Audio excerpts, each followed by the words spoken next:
can we describe the principles, the fundamentals of one of the interesting systems you've developed, which is the leg lock system? Yeah. Anything in particular, or just like a general understanding? What are some of the major principles of it? Well, it's like me coming to Miyamoto Musashi and asking, can you describe the principles of sword fighting? You're too generous. Let's start off with some context.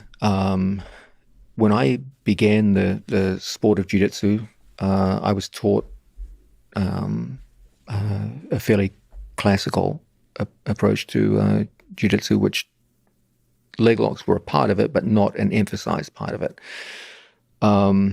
The overall culture of the time, this is the mid-1990s, the overall culture of the time saw leg locks as largely ineffective. We were told that against good opposition, they just didn't work very well. They were low percentage techniques. We were also told that they were tactically unsound, because if you ever attempted them and you lost control of the leg lock, your opponent would end up on top of you or in some kind of good position, and you'd be in terrible trouble. And we were also told that they were unsafe, that if they were applied in the gym, there'd be far too many injuries and people would be badly hurt. And that was the received wisdom of that time. And so I didn't even work with them at all. And they would be shown occasionally in the gym, and you'd learn them, you'd drill them. But in sparring, I showed no interest. You probably know that changed when I met the great American grappler, Dean Lister, who early in his career was using Achilles locks with considerable success. I met him in the gym. Wonderful fellow. And Achilles locks is like a straight foot lock? Yes, that's correct, yes. And he went on to become a heel hooker and win 280 cc's later on in his career. But we never met again after that. And that opened some doors of inquiry.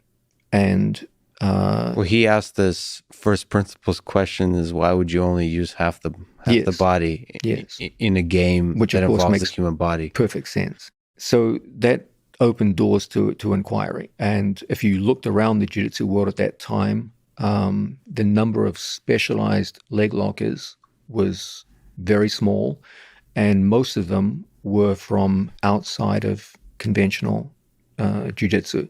For example, you could look around and see people like Romina Sato had sharp leg locks for that time period in the 1990s.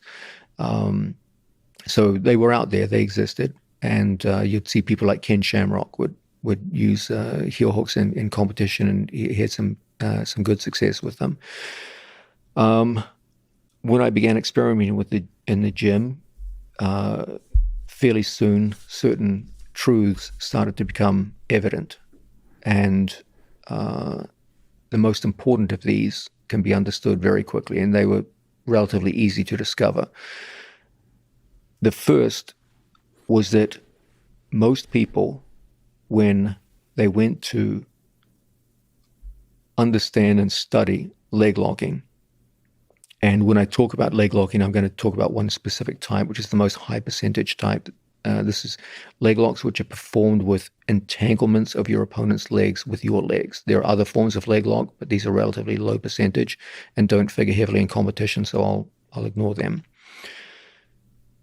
Most people made no distinction between the mechanism of control versus the mechanism of breaking.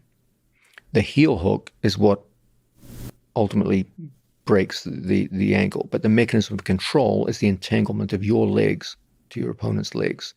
The Japanese term ashigurami literally just means like leg entanglement. It's a generic term. It could apply to any form of entanglement. There are many options. My idea was, let's focus on the entanglement first and worry about the breaking mechanism second. This was analogous to the idea of position before submission, only you couldn't talk about it in terms of conventional positions because ashigurami doesn't really fit into the traditional hierarchies, positional hierarchies of jiu-jitsu. So the the conversation was switched from position to submission to control to submission. Now, wrapping two of your legs around one of your opponent's legs gives you many different options. You can do it with your feet on the outside, so-called 50-50 variations. You can do it with your feet on the inside and form what we would call inside foot position. There's pros and cons to both. There's also methods of harmonizing the two. So you have one foot on the inside and one foot on the outside. You can do it with a straight leg where you heel hook from the outside, or you can bring the leg across your center line and heel hook from the inside. You will start to notice as you work through these different variations that some present advantages over others. All of them come at a price. To some degree, regardless of which ashigarami option you use, there will be some degree of foot exposure on my part to my opponent and some degree of back exposure on my part relative to my opponent. So that's the downside of it. Variations within those different ashigarami enable you to lessen danger in some respects and at the price of gaining dangers in others. So you get this wide array of choices. There's not this kind of simplistic hierarchy that you see in the basic positions of jiu-jitsu, but there are hierarchies. I do, for example, generally favor inside heel hooks over outside heel hooks. If I feel my opponent is very good at exposing my back while I'm in ashigarami, I generally prefer 50-50 situations. If I believe my opponent is very good at counter leg locks, I generally prefer my feet on the inside, working with variations of inside sankaku, et cetera, So there are broad heuristic rules that we can give to work in these situations. Once you start to understand there's a variety of entanglements you can use, then you start getting to the really interesting ideas that as you perform one given attack, one given heel hook, you can flow through different forms of ashigarami where you can create new dangers and avoid possible pitfalls in a very short time frame as you switch from one ashigarami to another over time, so that as your opponent's lines of resistance to an initial attack change, you can accommodate those by switching to another form of ashigarami, so that your mechanism of control is always pointing in opposite directions of his escape. And if you focus on this idea of control through the legs, you can completely change the nature of leg locking and take it away from what it was in the 1990s, an opportunistic method of attack based upon surprise, speed, and power, into one based on control. If you can do this, you can undermine many of the basic criticisms of leg locking, which were prevalent when I began the sport of jiu-jitsu. For example, if I can completely control and immobilize you, I can perform the lock very, very safely.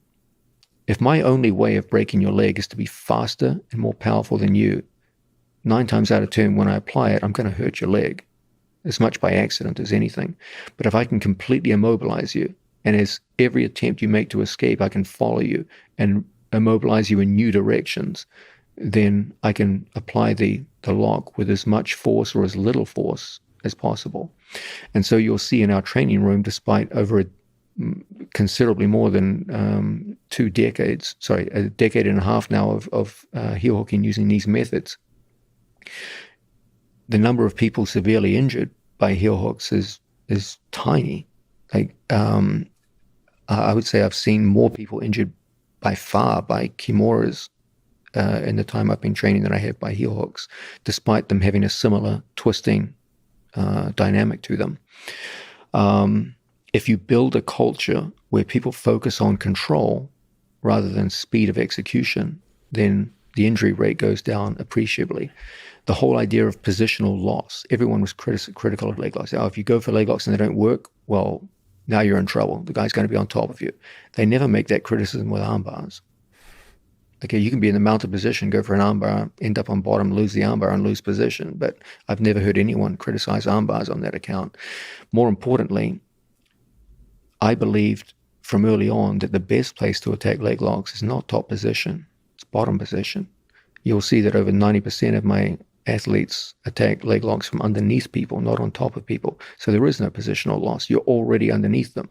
And so that criticism was null and void. And by focusing on this idea of breaking down and distinguishing between the mechanism of control and the mechanism of breaking, that created something new and something interesting. There was also another advantage that I had in terms of creating influence with leg locking. When you look at the great leg lockers of the past, they were basically iconoclasts. They were people who came out of nowhere who just had this remarkable success with leg locks. But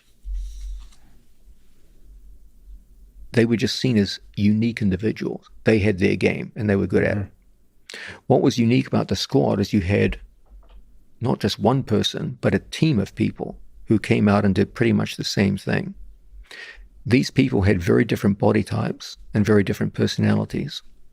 So it wasn't that one kind of body type was good at it. You had tall people like Gordon Ryan. You had short people like Nicky Ryan. You had someone in the middle like Gary Tonin. You had fast people like Gary Tonin. You had slow people like Gordon. There was every kind of body type involved. And it was like people could see this was different because it worked for an entire team as opposed to a unique individual who had unique attributes. And that started to foster the belief that if it can work for a team, it can work for anyone, which means it can work for me. And I think that had a big effect. That's why I owe a lot to those early students, Gordon Ryan, Gary Tonin, Eddie Cummings, and Nicky Ryan. Those four kids came from nowhere. Gary had some success in grappling, like low-level success in grappling before becoming a full-time member of the squad. But the others were just nobodies who no one had known, and yet within a 5-year time frame, they were all going up against world championship competition and doing exceedingly well, and which gives further credence to the idea of the 5-year program. And I think by operating as a team, those young men did an incredible job of convincing the grappling world that this wasn't just about, well, they're just different, or it works for their body type or them as individuals. It was like, no, if a team can do it, anyone can do it. And I think that's what really convinced people that this was something worth studying. This is something that could be a big part of their lives. But it also convinced you and convinced each other in those early days when you're developing the science. Essentially what was missing is an entire science and system of leg locks, because it's not like you knew for sure that there's a lot here to be discovered in terms of control. You perhaps had, just like you said, an initial intuition, but you have to have enough. There's perseverance required to take. It's the Johnny Ive thing to take from the initial idea to an entire system. Is there a sense you have about how complicated and how big this world of control in leg locks is? How complicated is it? You've achieved a lot of success. You have a lot of powerful ideas in terms of inside, outside, what's high percentage, what's not, what's high reward, what's low risk, all those kinds of things. And then you also mentioned kind of not transitions, but how you move with your opponent to resist their escape through control.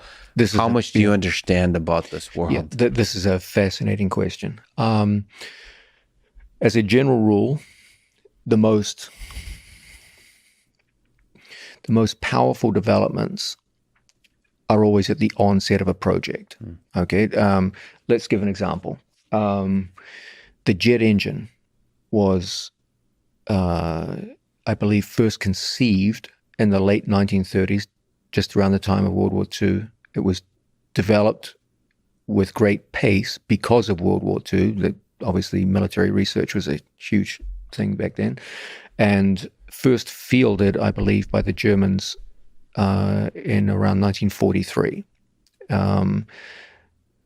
Jet aircraft didn't play a big role in World War II. They were there at the end, and they did play a significant role, but in terms of numbers, they just weren't there. So by around 1945, you had the onset of the jet age, and the jet engine began to replace the piston engine in most aircraft. It was the new way of doing things. If you look at the pace of development of jet engine aircraft technology from 1945 to 1960, it is unbelievable.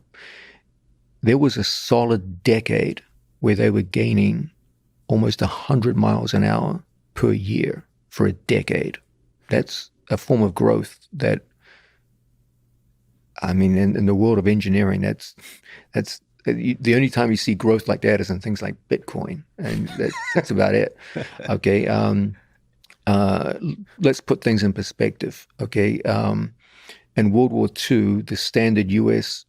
aircraft bomber was the B-17, which was a mid-sized bomber with a fairly limited load capacity and I think top speed well below 300 miles an hour. Just 10 years later, you had the B-52, which could fly across continents and deliver nuclear weapons and carry bomb loads of up to 70,000 pounds. In a decade, that happened. If you took a B-17 pilot in 1943 and put them inside a B-52 a decade later, he would literally think he was on a UFO, a ship from another planet. That was the speed of development. Now contrast that with the speed of modern development. If I took you in a time machine and I put you in a civil airliner in 1972, let's say a Boeing 737, it's not that different from what you fly in today. That's right. Flies at the same speed, has the same range, flies at the same altitude. It's not that different.